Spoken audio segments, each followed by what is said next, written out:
तो ये भजन है जय नीलो प्रेमधन करुणा प्रचुर।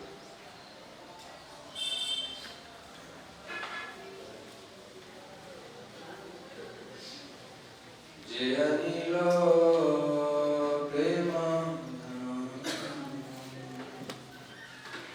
करुणा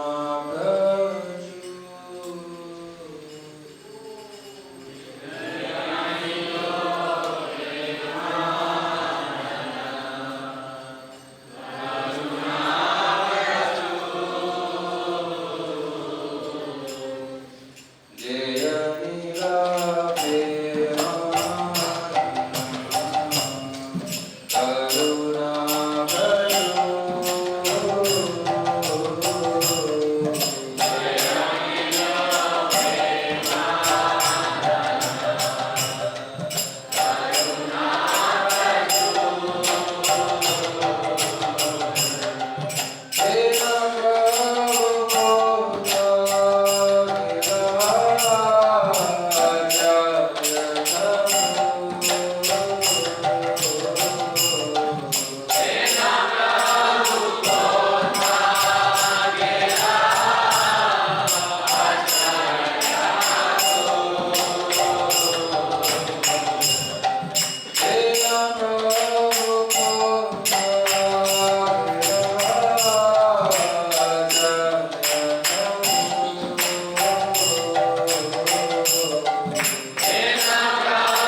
राधा कृष्ण गोकुलनाथ श्यामपुर राधा कुंडी गोवर्धन की, वृंदावन धाम की, मायापुर धाम की, जगन्नाथपुर धाम की, गंगा मैया की, यमुना मैया की, तुलसी महारानी की, हरि नाम संकीर्तन की, प्रभुपाद नाम सेंट्रल बुक डिस्ट्रीब्यूशन की, 50th year golden jubilee anniversary celebrations की, और all glories to Samguru, all glories to Samguru, all glories to Shri Guru.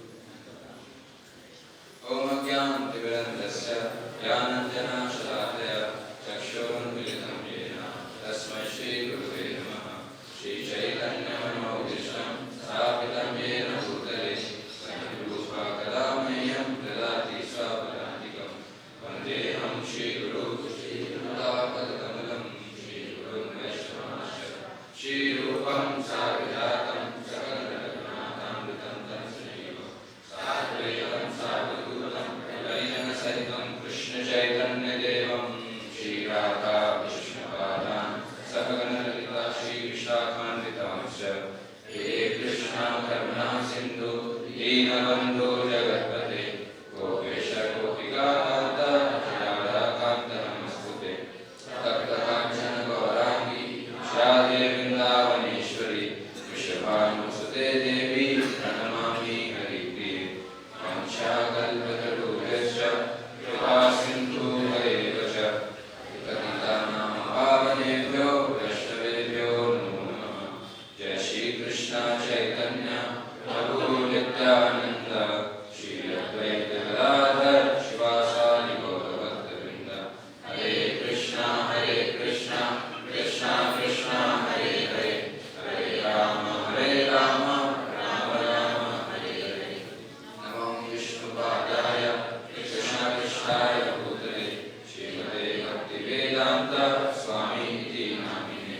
नमस्ते सारस्वते देवे गौरवाणी प्रचारिणे निर्विशेष शून्यवादी पाश्चात्य देशतारिणे।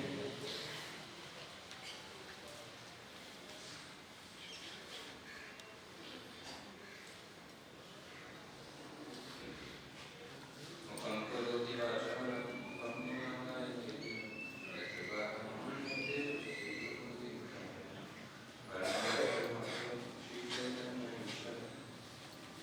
हरे कृष्ण। मैं भजन का अनुवाद पढ़ लेता हूँ। अहो, जो आप अपने प्रेम का धन लेकर आए थे तथा जो करुणा के भंडार थे, ऐसे आचार्य ठाकुर श्रीनिवास आचार्य कहाँ चले गए? मेरे श्री स्वरूप दामोदर, श्री रूप सनातन तथा पतितों का पावन करने वाले श्री रघुनाथ दास गोस्वामी कहाँ? वे रघुनाथ भट्ट गोस्वामी, गोपाल भट्ट गोस्वामी, कृष्णदास कविराज गोस्वामी तथा महान नर्तक श्री चैतन्य महाप्रभु ये सब एक साथ कहाँ चले गए? मैं समझ नहीं पा रहा हूँ कि इन सब का वियोग में कैसे सहूँ। मैं अपना सिर पत्थर पर पटक दूं या आग में प्रवेश कर जाऊं। गुणों के भंडार श्री गौरंग महाप्रभु को मैं कहाँ पाऊंगा? इन सब संज्ञों के साथ गौरंग महाप्रभु ने लीलाएं की।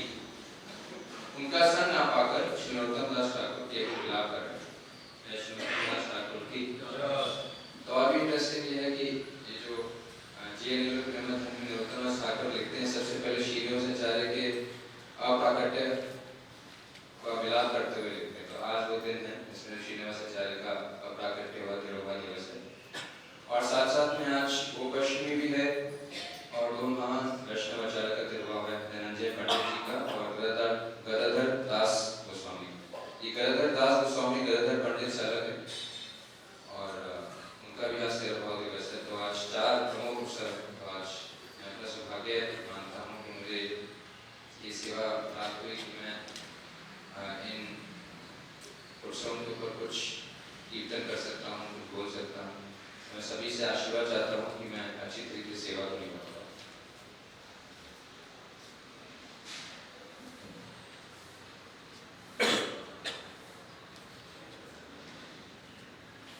तो आज पहले मैं सोच रहा था कि इसके ऊपर चर्चा करूं, तो वो प्रश्न भी है, उसमें भी बहुत कुछ बोला जा सकता था।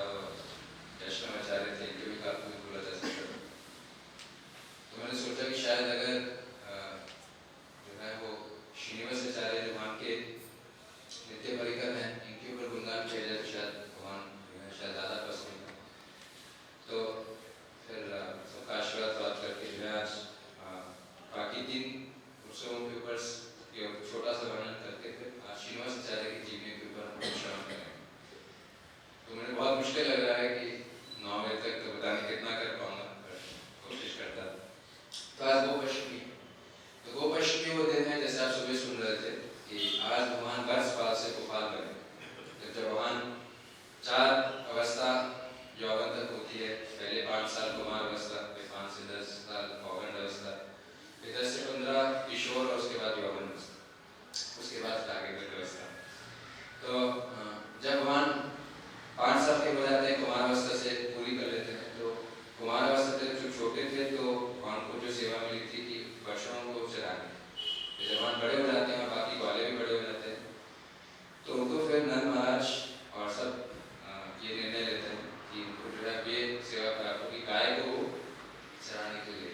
के दिन जो है उनको ये जो है गाय को चराने की सेवा प्राप्त हुई थी, जिसको गोपश्यमी कहते थे।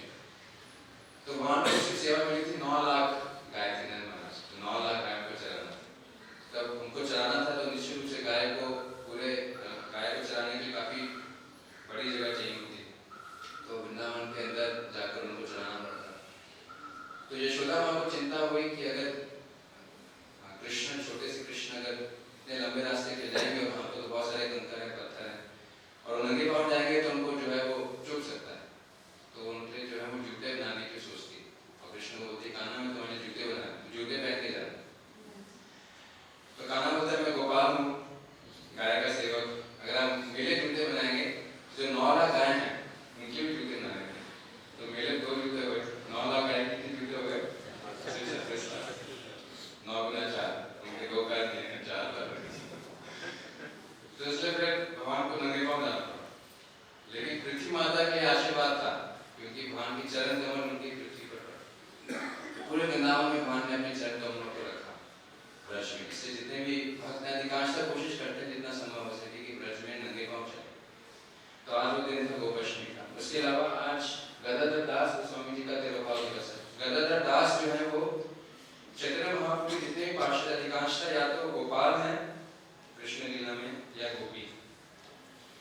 तो गदाधर दास जो मतलब कुछ साख्य रस में, माधुर्य रस में, तो जो गदाधर दास गोस्वामी माधुर्य रस में, और ऐसा बताया जाता है कि गदाधर दास गोस्वामी चंद्रकांत के गोपी हैं कृष्ण लीला में, और जो कि वहाँ की गोपी हैं, और उनके अंदर बलराम जी की गोपी है पूर्ण आनंद, उनका भी दोनों इकट्ठे, जो 2 गोपी हैं कृष्ण की गोपी और बलराम की गोपी इकट्ठे जो है वो गदाधर दास गोस्वामी के रूप में।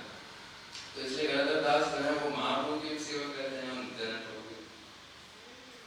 तो गदाधर दास गोस्वामी का एक छोटा सा वर्णन है। और उसके बाद आया और तिरुभाव दिवस है धनंजय पंडित का। धनंजय पंडित वहाँ की सखा, वहाँ श्री कृष्ण की सखा है वसुधा कृष्ण लीला, तो वो जो है धनंजय पंडित बन के आते हैं और महाप्रभु के वो नित्य सेवक के रूप में आते हैं और कृष्ण प्रेम और डूबे रहते थे। तो और इसके बाद में आप पढ़ सकते हैं, लेकिन आज हम चर्चा करेंगे मुख्य रूप से वो है श्रीनिवास आचार्य। तो मैं भगवान से प्रार्थना करता हूँ गुरुवर्ग से, वैष्णवों से कि मैं कितना कर पाऊँ पता नहीं। तो श्रीनिवास आचार्य जो है हम जानते हैं जैसे कलयुग जब शुरू होता है तो कलयुग शुरू होने के बाद जो है वो हम देखते हैं जो ब्राह्मण वर्ग का पतन होना शुरू हो जाता है। हम वो जानते हैं परिश्रम में कैसे उनको श्राप मिलता है और ब्राह्मण कुल का पतन होना शुरू हो जाता है। इसके साथ साथ बौद्ध धर्म उसका प्रचार होना शुरू हो जाता था पूरे भारत में, और साथ साथ मायावाद का प्रचार होता है पूरे भारतवर्ष में। तो वैष्णव धर्म कहीं ना कहीं जो है वो आच्छादित हो जाता है, बौद्ध धर्म का प्रचार हो जाता है, मायावाद धर्म का, और जो ब्राह्मण तथा सनातन धर्म के प्रचारक हैं वो उनका पतन होना शुरू हो जाता है। और साथ में फिर मुसलमान का राज्य फैलना शुरू हो जाता है और वो भी जो है वो कई लोगों को जो है मुस्लिम धर्म में परिवर्तित करने के लिए कोशिश कर रहे थे। तो ऐसे बीच में एक रेनेसांस आता है और वो लाते हैं जो 4-5 संप्रदाय के आचार्य हैं और खासकर महाप्रभु और 15th-16th सेंचुरी में, और दोबारा से वैष्णव धर्म को पूरे भारत में स्थापित करते हैं।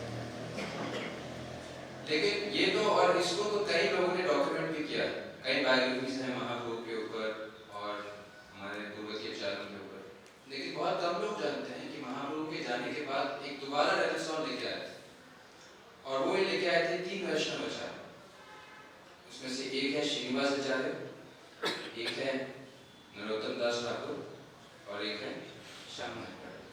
तो दोबारा से वैष्णव धर्म को पूरे भारत में प्रचार करना सेकेंड टाइम रेनेसांस लेके आए हैं भारत। और ऐसा बताया जाता है कि महाप्रभु जो है वो जो कृष्ण प्रेम की जो जोड़ी थी उसका ताला तोड़कर कृष्ण प्रेम को पूरे विश्व भर में फैलाना चाहते थे। तो उन्होंने उस तिजोरी के ताला तोड़ दिया, तो तिजोरी तो खुल गई, लेकिन उसमें जो कृष्ण प्रेम निकाला पतीलों में, ऐसा बताया जाता है वो थे 6 गोस्वामी। कैसे? अपने शास्त्र लिखकर। जब महाप्रभु ने साक्षात वैसे शिक्षा से मुख्य रूप से लिखित रूप से नहीं थी, 6 गोस्वामियों के माध्यम से लिखी, और 6 गोस्वामी ने जो है ग्रंथ लिखे, और इसके माध्यम से ऐसा बताया जाता है, ऐसे उपमा दी जाती है कि उन्होंने कृष्ण प्रेम पतीलों में डाल दिया, जो कि तिजोरी से निकला। लेकिन ये पतीले जो है वो लोग तब तक नहीं पाते जब तक उनको ये पतीले मिलते नहीं। तो जो पतीले कृष्ण प्रेम से भरे हुए पहुंचाने का काम 3 वैष्णवाचार्यों ने किया, किताबों का वितरण। और इन 3 वैष्णवाचार्यों ने पहले ट्रैवलिंग संकीर्तन पार्टी बनाई और इन शास्त्रों को पूरे भारत भर में उनका प्रचार किया, प्रसार किया। और अब तीनों की जीवनी में देखेंगे कि इनके आने से पहले ही महाप्रभु इनके आने के बारे में भविष्यवाणी करते हैं। जैसे प्रभुपाद जी के आने के पहले भी प्रभुपाद जी की भविष्यवाणी थी, वो पूरे पाश्चात्य जगत में फैलाई। तो भारत में ये ग्रंथों का जो प्रचार होगा, इसकी भविष्यवाणी महाप्रभु पहले करते हैं 3 विचारों के बाद। इसके बाद हम श्रवण करें। तो सबसे पहले जो आज चर्चा कर रहे हैं श्रीनिवास आचार्य की। तो श्रीनिवास आचार्य के जो पिता थे उनका नाम था गंगाधर भट्टाचार्य। और बंगाल में आपने नाम सुना होगा बर्धमान डिस्ट्रिक्ट, हम जाते भी वहाँ पर जब हम वहाँ पर जाते। तो बर्धमान डिस्ट्रिक्ट में एक जगह थी चाकटी, तो वहाँ पर ये रहते थे गंगाधर भट्टाचार्य। और उनकी पत्नी थी लक्ष्मीप्रिया। ये भी महाप्रभु के अनन्य भक्त, महाप्रभु का स्मरण कीर्तन श्रवण करते रहते थे। तो एक दिन गंगाधर भट्टाचार्य की इच्छा हुई कि मैं महाप्रभु के दर्शन करने के लिए जाऊं। तो वो चाकंडी को छोड़कर कहाँ गए? कहाँ गए होंगे? नवद्वीप। तो जब रास्ते में जा रहे थे तो रास्ते में जगह पड़ती है कटवा। कटवा में क्या हुआ? तो जब कटवा से गुजर रहे थे तभी किसी ने उनको बोला कि महाप्रभु नवद्वीप से यहाँ आगे और संन्यास करें। जब उन्होंने ये सुना तो उनको दुख भी हुआ और खुशी भी हुई। दुख इस बात का हुआ कि उनकी जो ईश थे वह विरक्त आश्रम में जा रहे थे। तो वो सोचने लगे कि भगवान को ये संन्यास आश्रम की क्या आवश्यकता है? संन्यास आश्रम तो एक बद्धजीव पिल है, बद्धजीव इस भौतिक जीवन से आसक्त होता है, तो उसको विरक्त होने का संन्यास आश्रम। लेकिन भगवान तो किसी से आसक्त नहीं है, तो भगवान को संन्यास लेने की क्या आवश्यकता है? और अगर संन्यास आश्रम में लेंगे तो बहुत ही विलागी जीवन जिएंगे, बहुत तपस्या करेंगे, तो ये उनसे बर्दाश्त नहीं हो पा रहा, तो दुख हो रहा। लेकिन खुशी की होगी क्योंकि उनको महाप्रभु के दर्शन भी हुए। तो फिर वो आगे नदी में जाकर उस स्थान पर गए जहाँ महाप्रभु संन्यास लेने वाले। उन्होंने देखा महाप्रभु जो है महाप्रभु अपना सर मुंडवाया, और जो नाई महाप्रभु का सर मुंडवाया था उनका नाम था मधु। वो भी रोते हुए महाप्रभु का सर मुंडवा रहा था। महाप्रभु इतने सुंदर केश थे, तो उसकी इच्छा नहीं थी, लेकिन उसको लग रहा था महाप्रभु के मेरे हाथों से अपना सर मुंडवा रहा है। और जैसे ही उसने सर मुंडवाया वो बेहोश हो गया। और फिर गदाधर पंडित ने देखा कि महाप्रभु ने संन्यास वेश धारण किया है, भैरव वेश धारण किए, और फिर उनकी जो संन्यास गुरु थे उनका नाम दिया श्री कृष्ण चैतन्य। तो ये नाम जो है वो गंगाधर भट्टाचार्य के हृदय में छप सा गया, श्री कृष्ण चैतन्य। अब तक तो सिर्फ गौर महाप्रभु को चैतन्य को नाम मिला, तो ऐसा छपा कि निरंतर चैतन्य चैतन्य बोलने लगे, क्योंकि उनको लाभ भी हो रहा था, वियोग भी हो रहा था। तो चैतन्य सुबह शाम चैतन्य बोलते, जिसको भी बोलते चैतन्य बोलते, चैतन्य चैतन्य चैतन्य चैतन्य चैतन्य करते करते करते कटवा से आगे नहीं गए और वापस अपने गांव में आगे चले गए। फिर अपनी पत्नी से मिले लक्ष्मीप्रिया, उनको भी बताया ऐसे महाप्रभु ने संन्यास लिया, तो दोनों चैतन्य का उच्चारण कर रहे हैं। तो पूरे गांव में बात फैली और सब लोग देखने लगे कैसे निरंतर इन दोनों लोग जो है चैतन्य चैतन्य बोल रहे। तो गांव वालों ने उनका नाम गंगाधर भट्टाचार्य से चैतन्य दास रख दिया, निरंतर चैतन्य नाम का उच्चारण कर। तो उनका नाम रख गया चैतन्य दास। अभी चैतन्य दास की कुछ समय तो वो अपने गांव पे रहे, उनकी फिर से इच्छा हुई कि महाप्रभु को मिलने जाना चाहते। तो महाप्रभु ने संन्यास लेके और कहाँ गए कटवा से, मतलब डायरेक्टली कहाँ पर रहने लगे संन्यास के बाद? जगन्नाथपुरी। तो चैतन्य दास जो उनकी इच्छा हुई कि मैं जगन्नाथपुरी जाता, तो जगन्नाथपुरी ले चल। जगन्नाथपुरी पहुंचे तो महाप्रभु से मिले चैतन्य दास उनकी पत्नी। तो महाप्रभु से मिले तो महाप्रभु को प्रणाम किया। महाप्रभु ने कहा कि आप जगन्नाथ जी के दर्शन करके आए, जगन्नाथ जी भी बहुत प्रसन्न होंगे आपको देख। आपको स्वागत करने के बाद वो जगन्नाथपुरी में मंदिर में गए, जगन्नाथ जी के दर्शन किए। और फिर कुछ दिन जो है चैतन्य एक दिन चैतन्य महाप्रभु ने गोविंद को बुलाया अपनी सेवा को और कहा कि ये चैतन्य दास और उनकी पत्नी ने जगन्नाथ जी से एक इच्छा मांगी, लेकिन ये इच्छा उन्होंने मुझे नहीं बताई, लेकिन मुझ में जगन्नाथ जी को अंदर तो मैं इच्छा तो मैं जानता हूँ, और इच्छा क्या है कि संतान चाहते हैं, तो निश्चित रूप से इनको एक बहुत अद्भुत संतान मिलेगी, और वो संतान जो है वो एक मेरा ही अंश और उनका नाम होगा श्रीनिवास। और जो मैंने रूप और सनातन को ज्ञान दिया है, भक्ति का ज्ञान, उसका प्रचार और प्रसार के लिए भारत भर में शास्त्रों के वितरण से करें। तो ये भविष्यवाणी उनके आने की और क्या सेवा करेंगे ये महाप्रभु स्वयं करते हैं। और फिर गोविंद को कहते हैं कि जाओ चैतन्य दास को बोल दो कि उनकी इच्छा पूरी हो जाएगी और वो वापस अपने गांव चले जाए। तो फिर ये कहकर गोविंद जाते हैं और चैतन्य दास को बोलते हैं, और ये चैतन्य दास अपनी पत्नी के साथ पूरी को छोड़कर वापस गांव में आए। और जैसे महाप्रभु ने कहा था, बड़ी जल्दी उनके घर में एक बेटा पैदा होता है और उनका नाम क्या रखते हैं? श्रीनिवास। और ये बेटा इतना सुंदर होता है और इसके भी हम बिल्कुल गौर वर्ण के होते हैं जैसे चैतन्य महाप्रभु। और जब ये बेटा बड़ा होता है तो उसके भी लंबे लंबे हाथ होते हैं और ऊंचा कद लेता है और लंबी नाक होती है और सुनहरे सुवर्ण कांति होती है। तो जो भी उस बेटे को देखता था तो उनको महाप्रभु का स्मरण होता। श्रीनिवास आचार्य को देखकर भी महाप्रभु का, उनका नाम तो श्रीनिवास, तो श्रीनिवास को देखकर लोगों को और भक्तों को महाप्रभु का स्मरण होता। फिर श्रीनिवास वहां पर जब बड़े हुए तो उनके माता पिता बचपन से ही उनको चैतन्य महाप्रभु के बारे में बताते थे। तो श्रीनिवास का शुरू से आकर्षण चैतन्य महाप्रभु के चरणों में हुआ और फिर श्रीनिवास आचार्य जो है वो महाप्रभु के बारे में जानना चाहते थे। और फिर जैसे एक बच्चा बड़ा होता है सबसे पहले शिक्षा लेते हैं, तो शिक्षा लेने के लिए और उनके जो अध्यापक थे उनका नाम था धनंजय विद्या बचस्पति, तो उनसे शिक्षा प्राप्त करने के लिए तो धनंजय विद्या बचस्पति ने उनको सारी शिक्षा दी। लेकिन उनको ये साक्षात्कार हुआ उनको पढ़ाते पढ़ाते कि जितना मैं जानता हूँ उससे ज्यादा ही जानते हैं, तो मुझे इसको पढ़ाने की जरूरत नहीं है, वैसे सब जानते हैं, ये तो बस मुझे किरदार दे रहे हैं कि हाँ आप मेरे शिक्षा के मैं उनका स्टूडेंट, लेकिन ये सब पहले से जानते हैं, फिर शिक्षा प्राप्त करते हैं।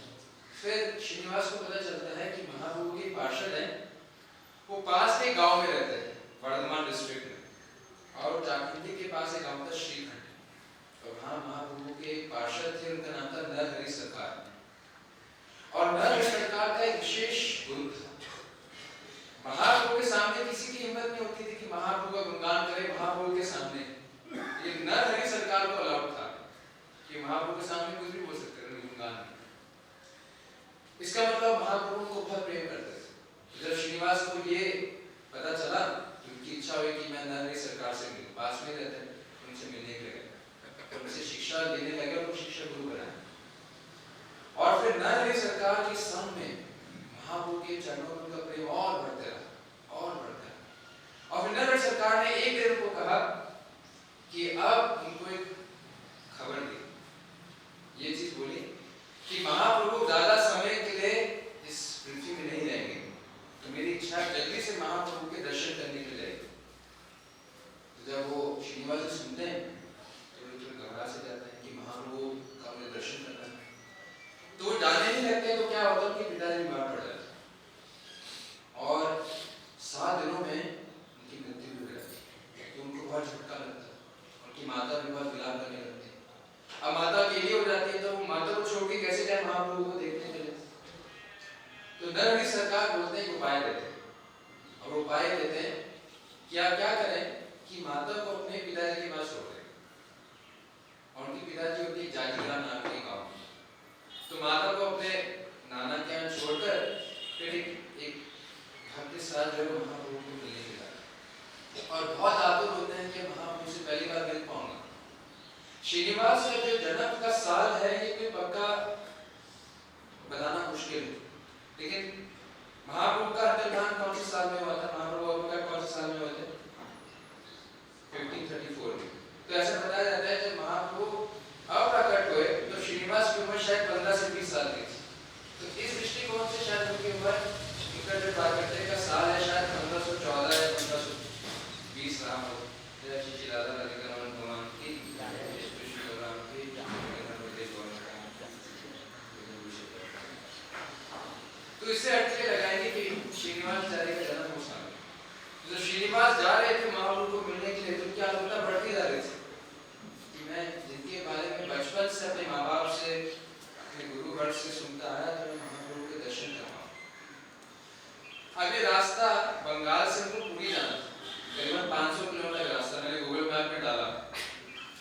बेंगल टू पुरी। तो एक तो गाड़ी का डिस्टेंस आया, ट्रेन का डिस्टेंस आया, वॉकिंग डिस्टेंस आया। तो निश्चित रूप से पैदल गया था, तो मैंने वॉकिंग डिस्टेंस में डाला, तो आया करीबन 500 किलोमीटर। तो करीबन 500 किलोमीटर का रास्ता उनको पैदल चलना था, तो वो पैदल जा रहे थे और महाप्रभु के दर्शन को प्राप्त करने। लेकिन जैसे वो नजदीक जाते गए पुरी के, तो उनको एक जो खबर मिली, और ये खबर मिली कि महाप्रभु आपके जैसे श्रीनिवास ने सुना तो इतना क्रंदन करने लगे, इतना क्रंदन करने लगे कि महाप्रभु को मैं देख भी नहीं पाऊंगा, मैं दर्शन भी नहीं कर पाऊंगा। ऐसा कैसे हो सकता है, मैं कैसे और जल्दी पहुंच सकता था, मैं क्या कर सकता था। तो खूब विलाप करने लगते हैं और ये निर्णय लेते हैं कि मैं आग में जलकर मर सकूं, मैं अपना शरीर जो है जलती अग्नि में दे दूं। तो वो ऐसा कोशिश ही कर रहे होते हैं कि उनको एक दृश्य दिखाई देता है, और दृश्य में उनको महाप्रभु के दर्शन होते हैं, और महाप्रभु उनको रोकते हैं, उनका हौसला बढ़ाते हैं कि आप जो है वो विलाप ना करें, आप वहां जाइए और आप गदाधर पंडित से मिलिए, उनसे भागवत सीखिए। जब महाप्रभु, जब श्रीनिवास आ रहे थे महाप्रभु से मिलने के लिए, तो महाप्रभु गदाधर पंडित को बोलते हैं कि अभी बड़ी थोड़े दिनों में श्रीनिवास नाम के भक्त आए, तब उनको भागवत सिखाइए। और साथ साथ महाप्रभु रूप और सनातन गोस्वामी कहाँ पर होते हैं, तो चिट्ठी लिखते हैं कि श्रीनिवास भक्त को आप जो मैंने आपको ज्ञान दिया, उस ज्ञान में उनको प्रशिक्षण दिए। तो एक चिट्ठी लिखते हैं रूप सनातन गोस्वामी को, और एक आदेश देते हैं गदाधर पंडित को कि उनको भागवत सिखाए। तो जब श्रीनिवास को ये दर्शन प्राप्त होता है, उनका कुछ उत्साह, उनका कुछ उत्साह बढ़ता है, और फिर वो जाते हैं पुरी, और पुरी पहुंचते हैं। तो पुरी पहुंचने के बाद वो कहाँ गए होंगे, तो गोपीनाथ में गदाधर पंडित, और गदाधर पंडित से मिलने से जाते हैं। गदाधर पंडित से जब मिलते हैं, गदाधर पंडित वैसे विलाप कर रहे होते हैं, महाप्रभु की आज्ञा करते हैं, उनको खूब वियोग कर रहे होते हैं, खूब क्रंदन कर रहे होते हैं, और इतना क्रंदन करते हैं कि जो भागवतम से उनको पढ़ाना था, वो पूरी भागवत जो उनके आंसुओं से धुल जाती है। तो जब श्रीनिवास वहां पहुंचते हैं और गदाधर को प्रणाम करते हैं, और उनको कहते हैं कि महाप्रभु ये चाहते थे कि मैं आपसे भागवत सीख लूं, कृपा करके वो महाप्रभु का जो इच्छा है वो पूरी, तो कृपा करके हमें भागवत सिखाइए। गदाधर पंडित को कहते हैं कि जो है वो जो भागवत है वो पूरी धुल चुकी है, अब उसके अक्षर पढ़ नहीं सकते, तो मैं आपको पढ़ाऊं कैसे, तो इसकी एक और कॉपी चाहिए। तो पूरी में एक और कॉपी नहीं थी भागवतम की, तो फिर अब क्या विकल्प निकाला जाए, और फिर से मायूस हो जाते हैं कि महाप्रभु ने कहा था भागवत सीखूं, तो मैं भागवत सीख नहीं पा रहा हूं, क्योंकि किताब नहीं। तब आप क्या कर सकते हैं, क्योंकि एक ही उपाय है कि आप क्या करें कि आप बंगाल में चिट्ठी लिखता हूँ नरहरि सरकार को, तो वो एक और भागवतम की व्यवस्था, ठीक है, एक और चिट्ठी लिखने को पहुंचती है, नरहरि सरकार जो है एक और भागवतम की व्यवस्था करते हैं, और एक भागवतम किताब को अपने पास रखते हैं। अब किसी न किसी दूत को भेजना पड़ता है जो किताब लेके आए, तो श्रीनिवास जाने कहते हैं ठीक है मैं ही जाके ले आता, फिर 500 किलोमीटर वापस उनको जाना। तो जाने से पहले वो क्या करते हैं कि जो पुरी के जितने भी चैतन्य महाप्रभु की पार्षद है, उनकी इच्छा होती है सबसे तो मिलके जाएं। तो वहाँ रामनंदन राय से मिलते हैं, पुरी में कौन कौन भक्त होते हैं, साहब पटेल महाराज प्रताप रामनंदन राय से मिलते हैं, जो पुरी में वैष्णव है उनके दर्शन करना चाहते तो उनसे मिलते हैं। लेकिन समय बीतते रहता है, घड़ी चलती रहती, जैसे अभी चल रही है, घड़ी चलती रहती, तो उनका विलम्ब हो जाता हूँ। और फिर वो 500 किलोमीटर चलते हुए बंगाल पहुंचते हैं, और जब बंगाल पहुंचते हैं तो नरहरि सरकार से मिलते हैं, उनको भागवत मिलती है। भागवतम लेके वापस से आ रहे होते हैं, तो उनको एक और खबर मिलती है। क्या खबर मिलती है, गदाधर पंडित का अपकट्टर हो गए, वो उनसे सहन नहीं हो पाता कि पहले तो महाप्रभु के दर्शन नहीं हो पाते, फिर जो महाप्रभु के आदेश हैं वो भी पालन नहीं हो पा रहे, मैं भागवत किससे सीखूं। तो इतने एक तरीके से स्पिरिचुअली मायूस हो जाते हैं कि वो डीप मेडिटेशन में चले जाते हैं और डीप स्टडी में चले जाते हैं। इतने में क्या होता है कि जो नित्यानंद प्रभु की भार्या होती हैं, उनका क्या नाम होता है,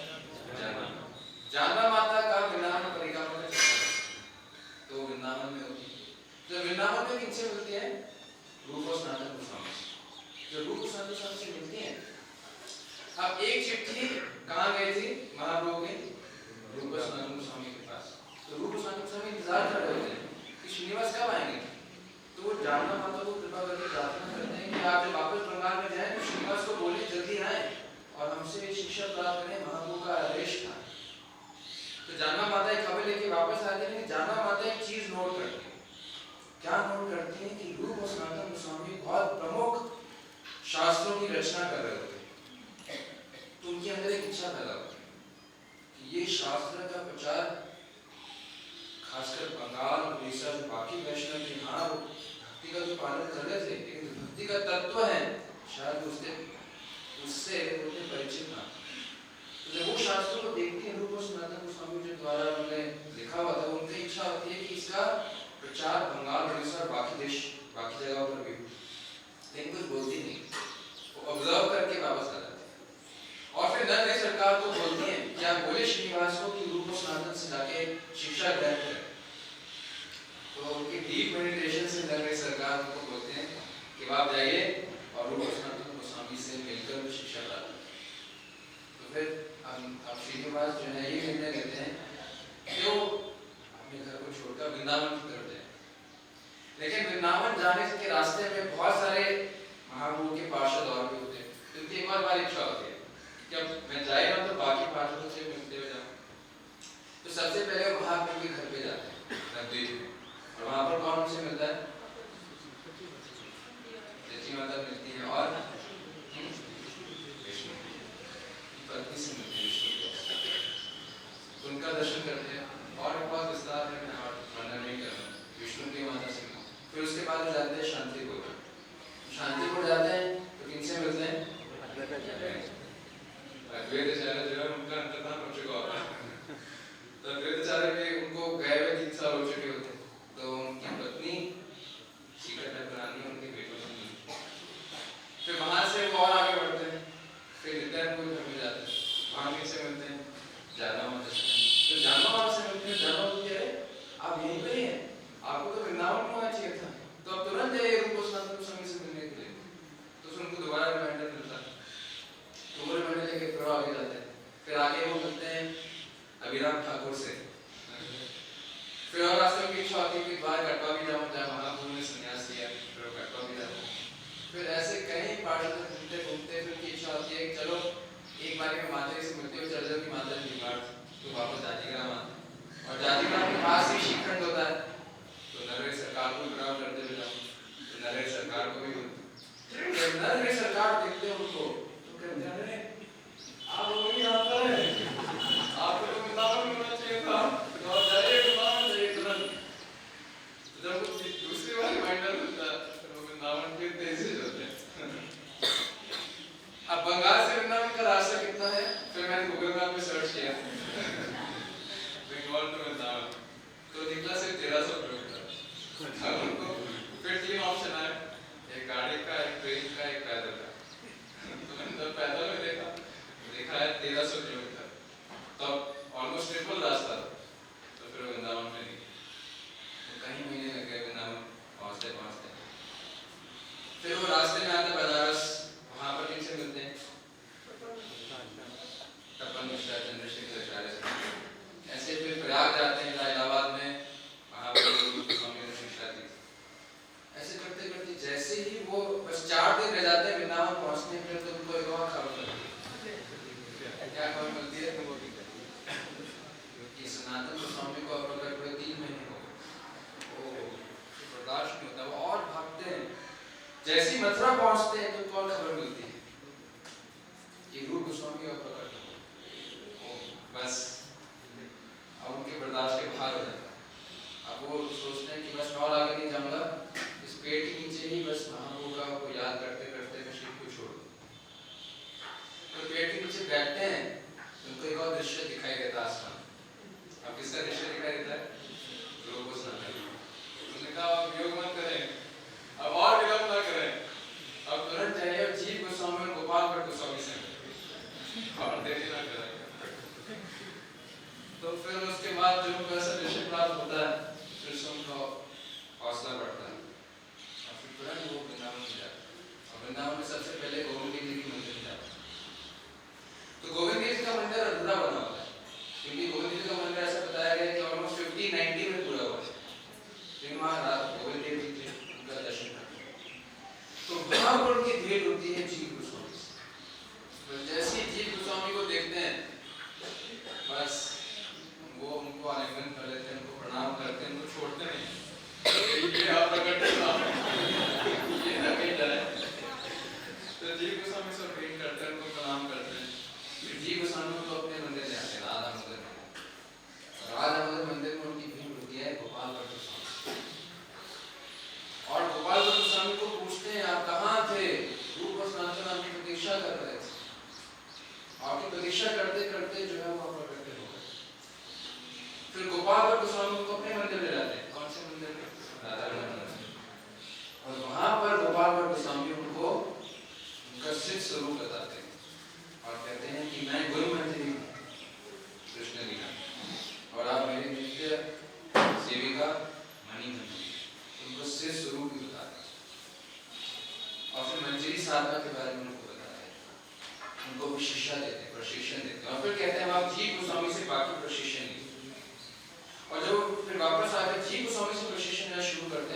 जी गोस्वामी की ऑलरेडी एक स्टूडेंट उनके पास पढ़ रहा है, उनका क्या नाम है? नरोत्तम दास ठाकुर।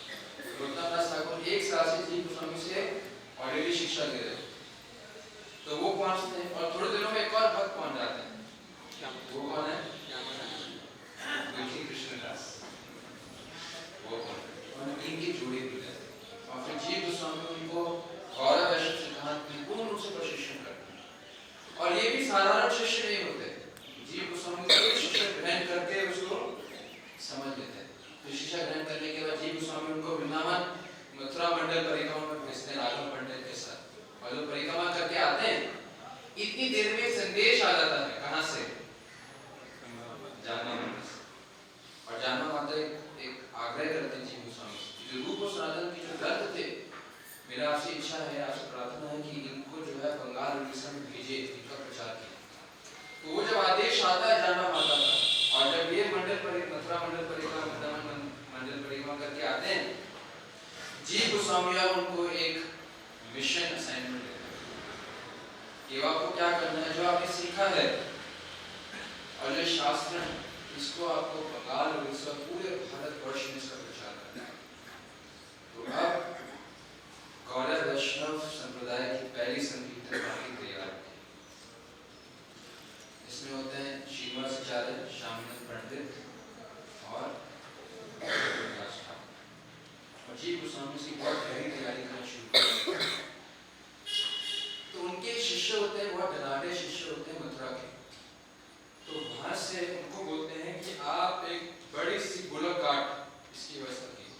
तो एक कार्ट, बड़ी सी कार्ट अरेंज करते हैं और 4 बैल की व्यवस्था करते हैं और 10 सैनिक की व्यवस्था करते हैं और 2 जो गाड़ी को चलाएंगे। और इसमें वो जो एक बहुत बड़ा संदूक लेके आते हैं लकड़ी का, और उसमें बहुत ध्यान पूर्वक रूप और सनातन गोस्वामी के ग्रंथों को रखते हैं। उनको पता होता है कि इसकी प्रतिक्रिया बहुत कम है, अगर इनको कुछ हो गया तो फिर माता से जो ज्ञान का भंडार है जब खो न दे। तो बहुत ध्यानपूर्वक इन ग्रंथों को उस संदूक में रखते हैं और फिर मोम से उसके ऊपर ताला लगा और संदूक को जो है उस कार्ड पे रखते हैं और फिर जो है वो 3 वैष्णव को सेवा देते हैं कि आप इसका प्रचार करें।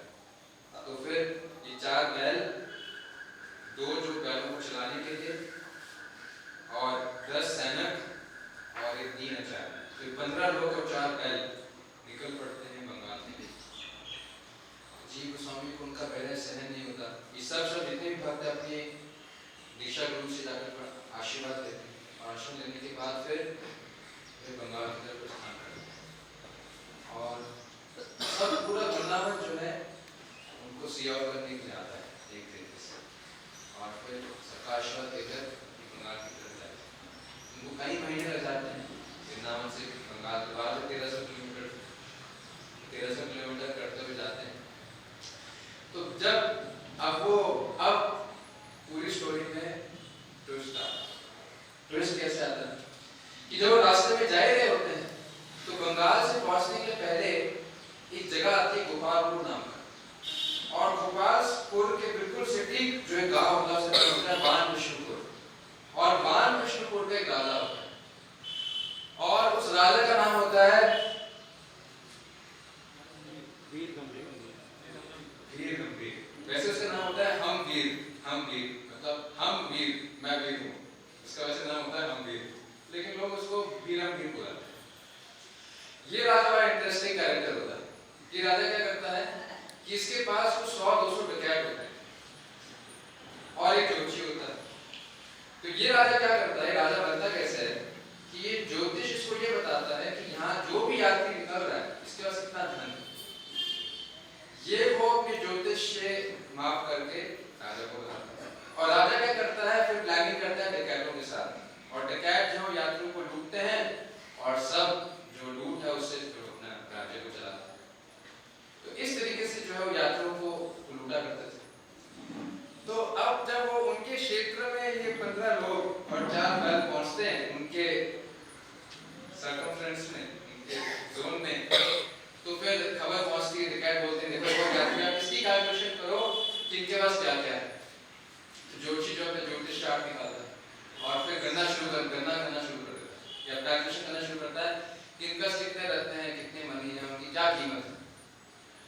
कैलकुलेटर में डालता है तो ई साइन आ जाता है। इसका मतलब ये कि उसकी वैल्यू नहीं निकलती।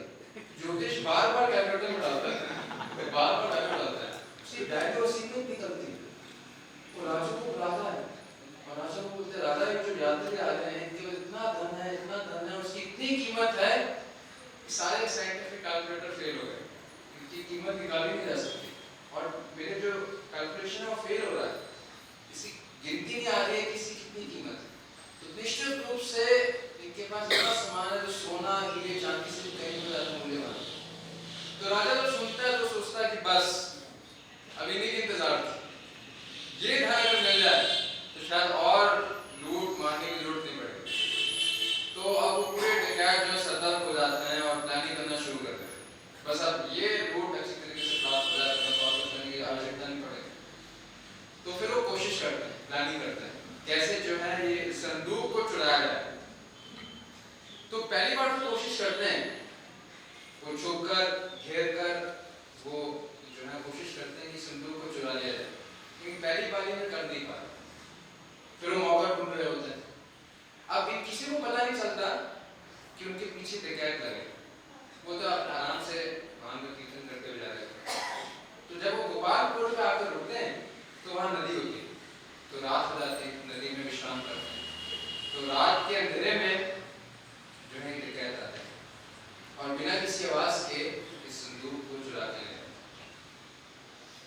तो सुबह होती और ये सब के जानते हैं तो क्या देखते हैं, 4 बैल हैं, 10 सैनिक हैं, बैल को चलाने वाले भी हैं, लेकिन उस कार्ट में क्या नहीं है,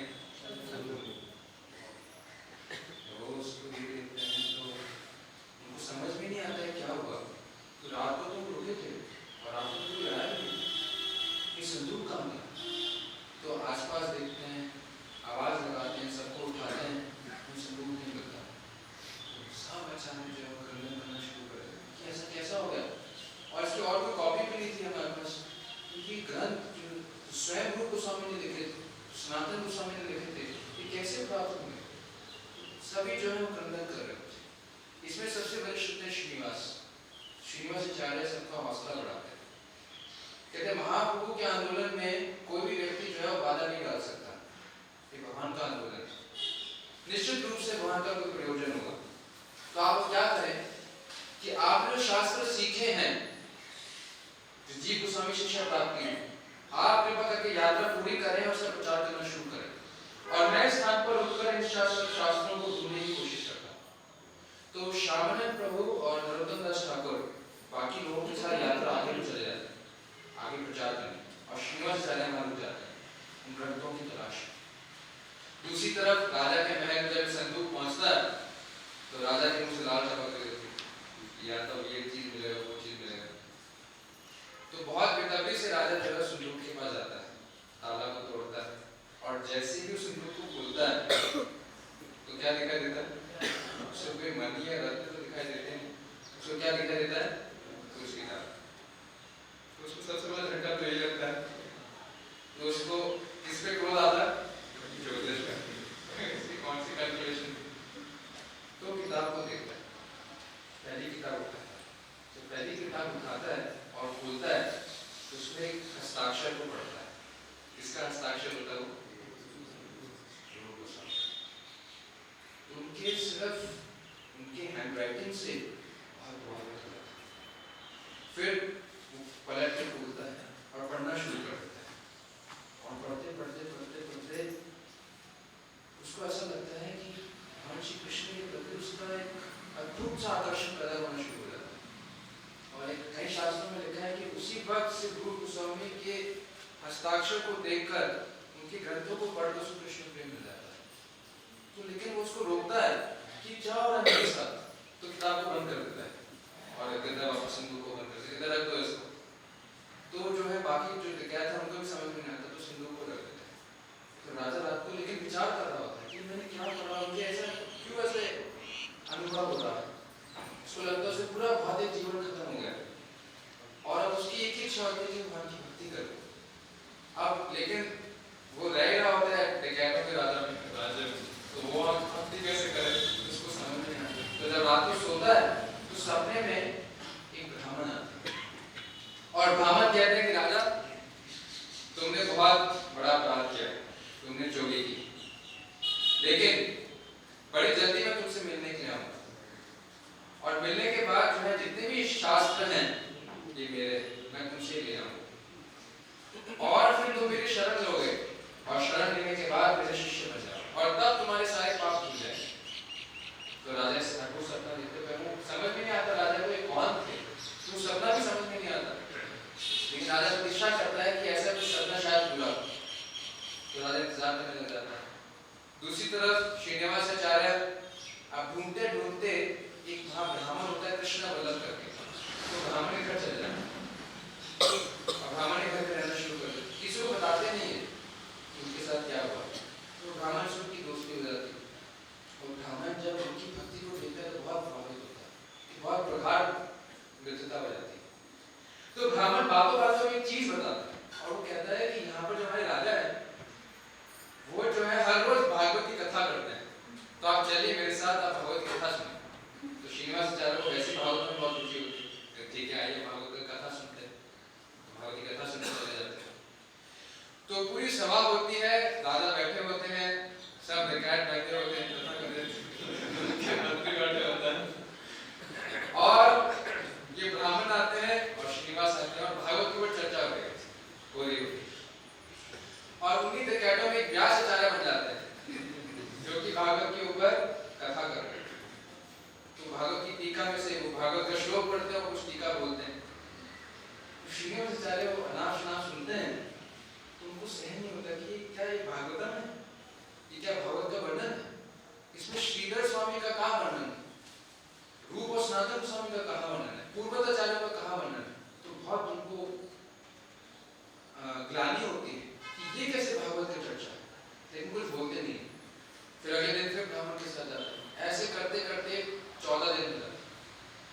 14वें दिन जैसे व्यास आचार्य अपनी भागवत टीका पूरी करते हैं तो बहुत विनम्र पूर्वक उनके पास जाते हैं और बोलते हैं कैसा वर्णन है, ये जो भी आप बोल रहे हैं ये परंपरा के विहीन है, परंपरा के अनुसार नहीं, ना आप श्रीधर स्वामी की टीका के ऊपर बोल रहे हैं, ना फिर पूर्वताचार्य की टीका के ऊपर बोल रहे हैं, कैसा वर्णन आप कर रहे हैं, ये परंपरा के अंदर नहीं। तो व्यास आचार्य को देख सुना कर देते, लेकिन व्यास आचार्य के पीछे कौन होते हैं, राजा सुन लेते हैं। तो राजा जो है बड़े उनके अंदर ये उनको एक चीज बड़ी अच्छी लगती है, राजा कुछ कहते हैं, फिर राजा चले जाते हैं, व्यास आचार्य चले जाते हैं, श्रीनिवासाचार्य चले जाते हैं। अब 15 दिन दोबारा श्रीनिवासाचार्य आए और इस बार व्यास आचार्य जो है वो राधा कृष्ण की रास लीला का वर्णन कर रहे होते हैं और फिर रास लीला के अंदर जैसे ही प्रवेश कर रहे होते हैं श्रीनिवासाचार्य खड़े हो जाते हैं, उनको रोक देते हैं। इनको पता था कि अगर वो रास का वर्णन करेंगे तो निश्चित रूप से वो भी अपराध करेंगे राधा कृष्ण के चरणों में और जितने भी लोग उसका श्रवण करेंगे वो भी अपराध करेंगे, उनको तुरंत रोक देते हैं और कहते हैं कि आप रास लीला का वर्णन नहीं कर सकते बिना पूर्व के चारों टीकों का वर्णन करते हो। तो व्यास आचार्य को उनकी अहंकार पर ठेस पहुंचता है कि ऐसे कैसे कोई व्यक्ति मुझे रोक सकता है, अब तक तो सब मेरी प्रशंसा ही करते थे। तो वो उनको जो है सुनाना शुरू कर देते, लेकिन राजा व्यास आचार्य को रोक देते और कहते हैं रुको रुको, ऐसा कैसे है कि अब तक तो किसी ने आपको टोका नहीं और ये व्यक्ति टोक रहा है, निश्चित रूप से बात तो जरूर होगी। तो व्यास आचार्य कहते हैं कि बात तो कुछ नहीं है, अगर इसको ज्यादा पता है तो ये भगवान के ऊपर कुछ बोले तो ज्यादा बोले, ठीक है इनको भी बोलने का मौका मिलना चाहिए। तो वो कहते हैं कि अगर आप बोल सकते हैं, अगर आप कह रहे हैं कि कुछ गलती करें तो आप बताइए क्या सही है। अब श्रीनिवासाचार्य को मौका मिलता है भागवतम को बोलने का, तो वो ना सिर्फ सभी पूर्वताचार्यों का आशीर्वाद देते हुए उनकी टीकाओं का वर्णन करते हुए भागवतम के बारे में बोलते हैं, साथ साथ में जो उनका साक्षात्कार था वो भी बोलते हैं और उनके डीप स्कॉलरशिप और डिवोशन और उनकी अथॉरिटी को देखकर और उनकी मधुर वाणी को सुनकर सब जो है इतने प्रभावित हो जाते हैं, समझ जाते हैं कि कोई साधारण व्यक्ति नहीं। यहाँ तक ऐसा वर्णन है कि जो उस सभा के जो खंबे थे और पत्थर थे वो भी पिघलने शुरू हो जाते। तो जब ऐसा होना शुरू हो जाता है कि सब लोग जो है कृष्ण की भक्ति के बारे में सुनते हैं और उनके मधुर वाणी को सुनते हैं,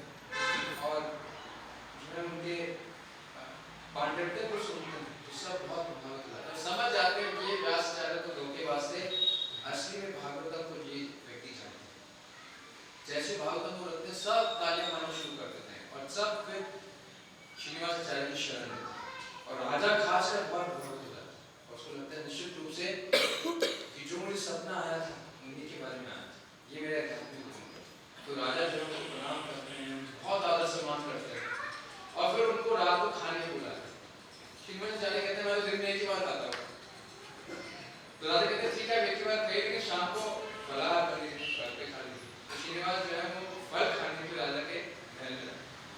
राजा की खूब सेवा करते हैं, उनको प्रसाद खिलाते हैं और राजा कहते हैं कृपा करके एक रात जो है मेरे साथ सोइए। तो श्रीनिवासाचार्य राजा के साथ वाले कमरे में सोते हैं। जैसे राजा विश्राम करने जाते हैं तो उनको हरे कृष्णा कृष्णा कृष्णा हरे हरे, हरे राम राम राम हरे हरे, कृष्णा हरे हरे। पूरी रात भर उनको आवाज आती है कि पूरी रात भर वो जप कर, उनको आवाज आती है कि साथ वाले कमरे से आवाज आ रही है। तो उनको लगता है कि सारी रात भर श्रीनिवासाचार्य भगवान के नाम का जप कर रहे हैं। तो कहते हैं कैसे भक्त है भगवान के, पूरी रात भर जप करते हुए, और उनका आदर बढ़ जाता है। फिर श्रीनिवासाचार्य को दोबारा बुलाते हैं कृपा करके, फिर से आके भागवत पर बोले। फिर श्रीनिवासाचार्य फिर भागवत में बोलते हैं, सबके हृदय में भक्ति का ऐसा संचार होता है कि सब भक्ति से प्लावित हो जाते हैं और जैसे वो टीका खत्म करते हैं सब उसकी शरण ले लेते हैं। यहाँ तक कि व्यासाचार्य उनके पैर पड़ जाते हैं, वो कहते हैं कृपा करके उन्हें शिष्य बना लीजिए। जो ब्राह्मण उनके साथ आए थे वो भी कहते हैं उन्हें शिष्य बना लीजिए। राजा बोलते मुझे शिष्य बना लीजिए, राजा की पत्नी बोलती है, राजा का बेटा बोलता है, राजा की जितनी प्रजा जो है वो श्रीनिवासाचार्य के शिष्य बनने को तैयार हो जाता है। और एक ही रातों रात जो है पूरा राज्य जो है वो गौरव वैष्णव धर्म को स्वीकार कर लेता है। फिर राजा उनको बोलते, राजा बोलते क्या मेरे गुरु हैं, कृपा करके मुझे एक सेवा दीजिए। जब वो ये बोलते हैं कि मुझे एक सेवा दीजिए, तब श्रीनिवासाचार्य को याद आता है कि वो शास्त्र सुनने। तो राजा को बोलते हैं कि अगर आप दर्शन लेना चाहते, मैं एक दर्शन चाहता हूँ कि जो मेरे पूज्य राधे देव हैं श्री रूप सनातन जी को जो शास्त्र है वो कहीं ना कहीं किसी ने व्यक्ति की चोरी कर, तो उस चोर को मैं ढूंढना चाहता हूँ। वो चोर कहाँ है, वो चोरी कहाँ हुई है और वो ग्रंथ कहाँ। तो जब राजा वो सुनता है तो जो है वो कांपने लग जाता है, क्योंकि चोर वही होता है। तो वो बार बार प्रणाम करना शुरू करता है, उनसे माफी मांगता, कहता वास्तव में वो पापी और हम वो चोर नहीं, उनसे ही अपराध हुआ है, चोरी करते मुझे माफ कर। लेकिन अगर ये चोरी कर कर मुझे आपकी संगति प्राप्त हुई तो ये चोरी करने के लिए मैं बार बार तैयार हूँ, मैं बार बार चोरी करूंगा चाहे मुझे नरक जाना पड़े, क्योंकि इस चोरी से मुझे आपकी संगत प्राप्त, आपकी शरण मिली। तो श्रीनिवासाचार्य हंसने लगा, कहते तुम चिंता मत करो, तो मुझे करने की जरूरत नहीं, मेरी शरण है। तो हमें दिखाओ कहाँ है वो ग्रंथ। तो राजा को लेके जाता है। श्रीनिवासाचार्य की उत्सुकता और उनका उत्साह और बढ़ना शुरू होता है, इतने खुश हो जाते हैं कि हाँ वो रूप सनातन गोस्वामी के ग्रंथ मुझे मिलने वाले हैं। तो बहुत तेजी से उस कमरे में जाते हैं। जैसे ही कमरे में उनको शास्त्रों के दर्शन होते हैं, उस संदूक का दर्शन होता है, तुरंत प्रणाम करते हैं और राजा को बोलते हैं आप सब आरती का सामान लेके आइए। और फिर श्रीनिवासाचार्य उन ग्रंथों की आरती करते हैं और धूप से, दीप से, तुलसी से उन सभी शास्त्रों की आरती करते हैं। और आरती करने के बाद, प्रणाम करने के बाद वो राजा को, राजा की पत्नी को, उसके बेटे को, ब्राह्मण को, व्यासाचार्य को सभी को दीक्षा देते हैं।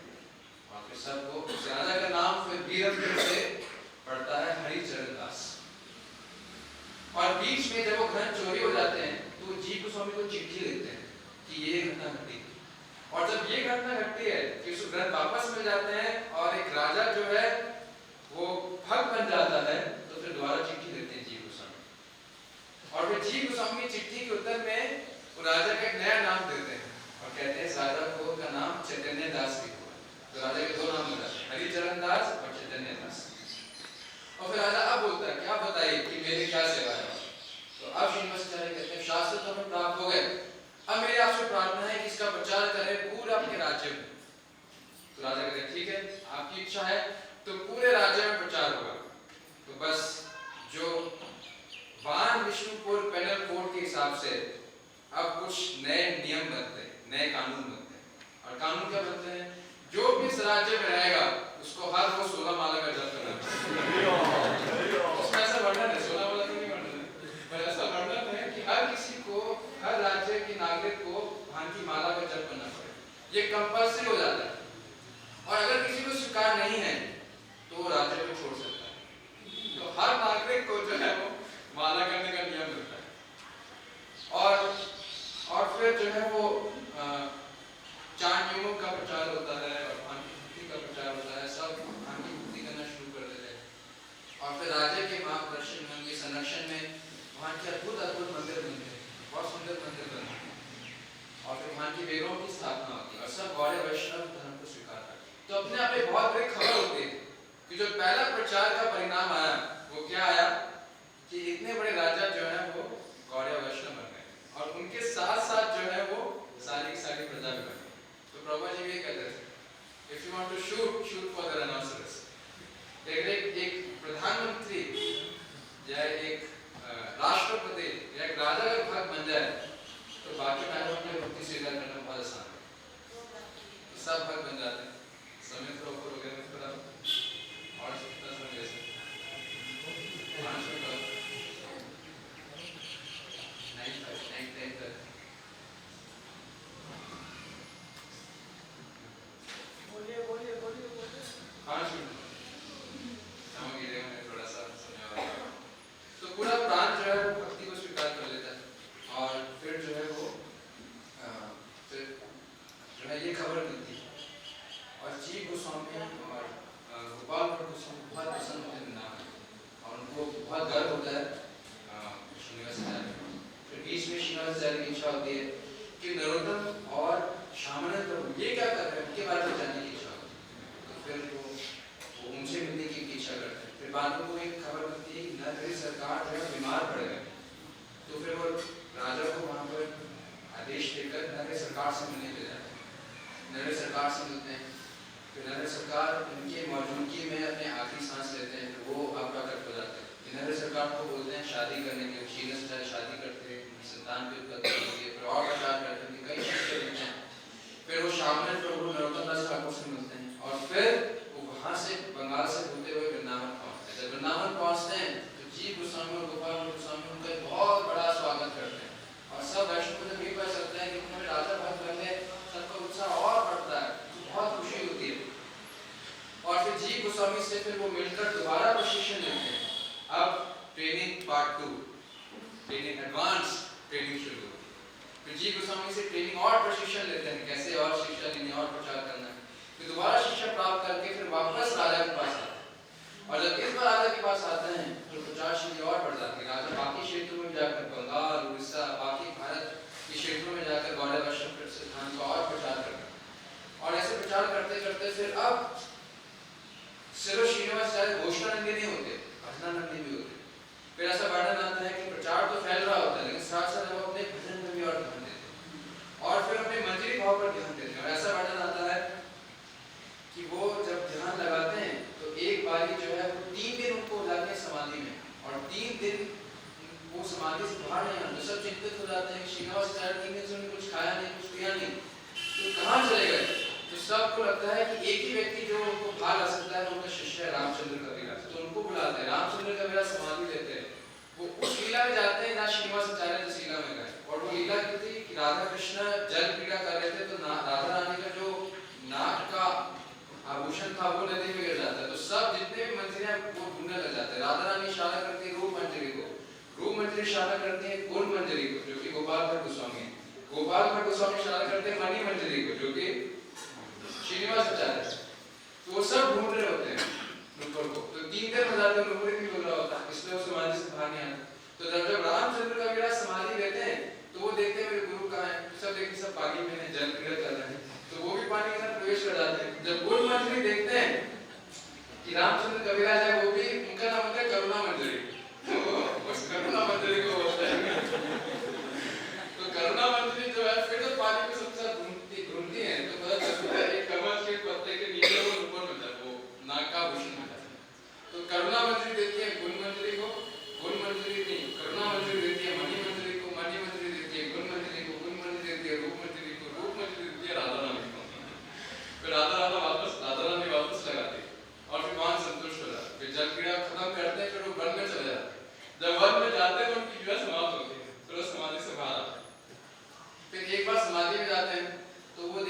राधा कृष्णा होली खेल रहे हैं, तो एक दूसरे पर रंग फेंक रहे हैं।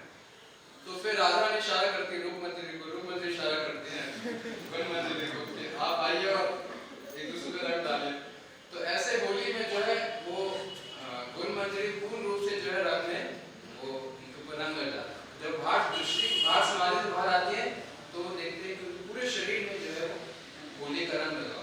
जब दो लोग देखते हैं तो कैसे हुआ। फिर एक बार ऐसा होता है कि वो समाधि में जाते हैं तो महाप्रभु की आरती करते हैं, महाप्रभु को माला पहनाते हैं, माला पहनाकर वो भाव में आ जाते हैं, जोश उड़ाते हैं, समाधि टूट जाती है। जब बाहर आकर देखते हैं महाप्रभु की माला जो है वो उन्होंने पहनी। इस तरीके से सबको पता चलता है कि वो दिव्य व्यक्ति।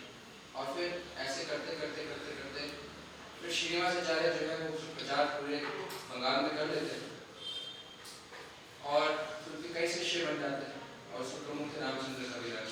देखिए श्रीनिवासाचार्य ने कैसे तिरुभाव लिया इसका कोई वर्णन नहीं। जैसे महाप्रभु ने कैसे तिरुभाव लिया ये कोई भी लेखक लिखना नहीं चाहता क्योंकि वो उनको सहन नहीं होता महाप्रभु का तिरुभाव। उसी तरीके से श्रीनिवासाचार्य का तिरुभाव का वर्णन नहीं, उन्हें कैसे तिरुभाव लिया। श्रीनिवासाचार्य से पता जाता है कि महाप्रभु के 116 पाठ थे, महाप्रभु की कांटी के महाप्रभु के 116। तभी जब श्रीनिवासाचार्य को दर्शन करते थे उनको महाप्रभु का स्वागत। तो इस तरीके से हमने कुछ स्वयं को वर्णन किया। तो सभी लोगों का बहुत बहुत धन्यवाद, मैंने मौका दिया मैं वर्णन कर पाऊँ और क्षमा चाहूँगा कि मैंने 10 मिनट बात हो गया। तो गोपाष्टमी उत्सव थे स्वामी तिरुभाव दिवस की, जय पंडित तिरुभाव दिवस की, श्रीनिवासाचार्य तिरुभाव दिवस की, जगत गुरु श्री प्रभुपाद की जय। और